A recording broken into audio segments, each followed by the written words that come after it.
ત્યારે બંગાળની ખાડીમાં લો પ્રેશરથી વડોદરા જિલ્લામાં સતર્કતા વધારાઈ છે। વડોદરા શહેરની શાળા કોલેજોમાં આવતીકાલે રજા જાહેર કરવામાં આવી।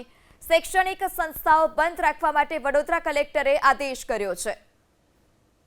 કંપનીઓમાં તમામ વડોદરાવાસીઓને મારી વિનંતી છે કે આગામી 24 કલાક દરમિયાન આપણા માટે વિશેષ કરીને સંકટ થોડું વધારે છે, એટલે આપ વિશેષ કરીને સુરક્ષિત સ્થાન રહો, આપ પોતે સુરક્ષિત રહો એ માટેના તમામ પ્રયાસો આપણે કરવાના છે। તમામ શૈક્ષણિક સંસ્થાઓમાં આપણે આવતીકાલે રજા જાહેર કરી છે। આથી કોઈ પણ સંસ્થાન, ખાસ કરીને શૈક્ષણિક સંસ્થાન તો બંધ હોય છે, આ ઉપરાંત વોકેશનલ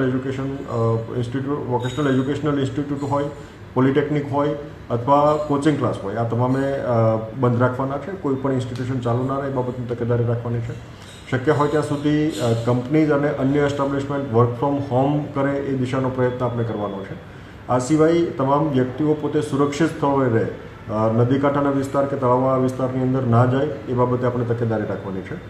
માછીમારી પ્રવૃત્તિ બંધ રાખવાની છે અને વિશેષ કરીને કોઈ નદી કાંઠાના કે તળાવ કાંઠાના ભાગની અંદર પણ કોઈ પ્રવેશે નહીં એ બાબતે આપણે તમામ તકેદારી રાખવાની છે।